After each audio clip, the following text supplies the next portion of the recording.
My name is Kyung. I was born in Pyongyang, the capital of North Korea. I came to South Korea in 2009. I am 18 years old and I am currently in my second year of high school.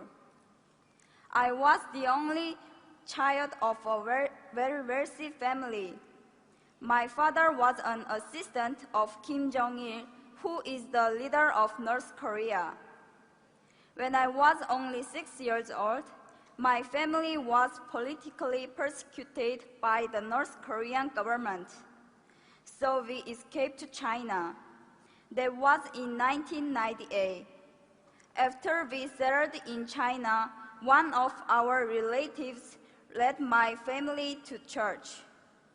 There my parents came to know the amazing grace and love of God. Then only a few months later, my mother, who was pregnant with her second child, passed away from leukemia. Yet in the midst of this family tragedy, my father started a Bible study with missionaries from South Korea and America. It was his strong desire to become a missionary to North Korea. But suddenly in 2001, he was reported and arrested by the Chinese police and was sent back to North Korea, where he was sentenced to prison. He was forced to leave me behind, but the 3 years he served in prison only made my father's faith stronger. He cried out to God more desperately rather than to complain or blame him. When he was released from prison, he returned to China. We were reunited briefly. It was then that he started to gather Bibles.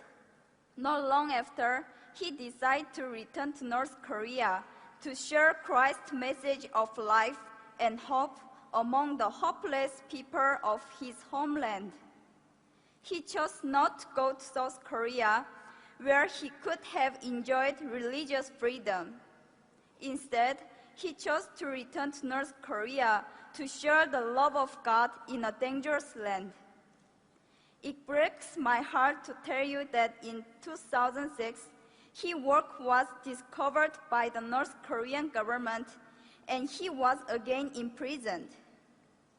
I have heard no word from my father nor about him ever since. In all probability, he has been shot to death in public on charges of treason and espionage, as is so often the case for persecuted Christians in North Korea. When my father was arrested the first time in 2001 and was forced to leave me and return to North Korea, I was not yet a Christian. That's when I was adopted by a young Chinese pastor's family. They showed me great love and care.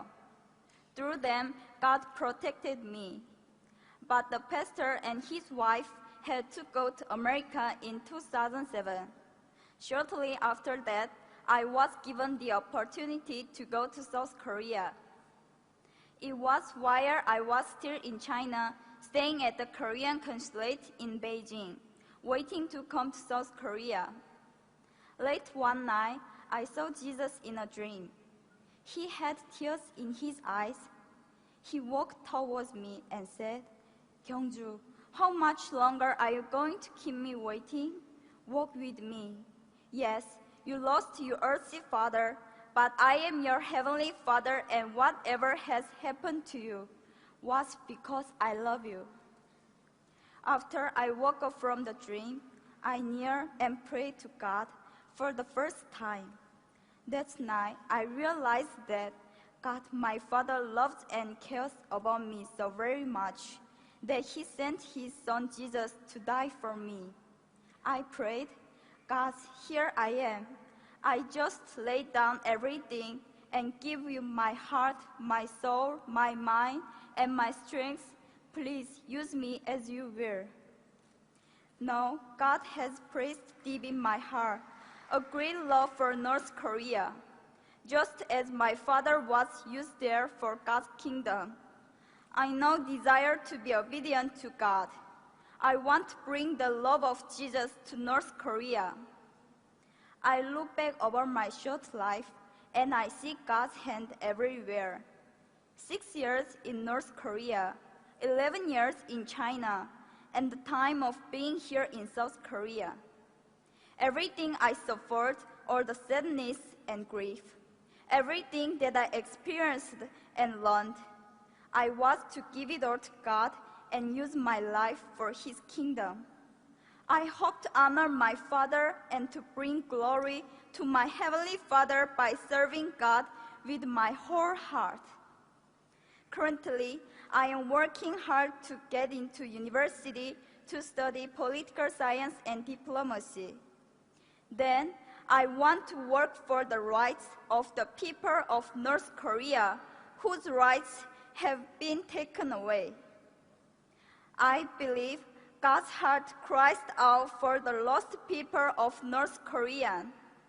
I humbly ask you, my brothers and sisters here in this place, to have the same heart of God. Please pray that the same light of God's grace and mercy that reaches my father and my mother and know me will one day soon dawn upon the people of North Korea. My people, thank you.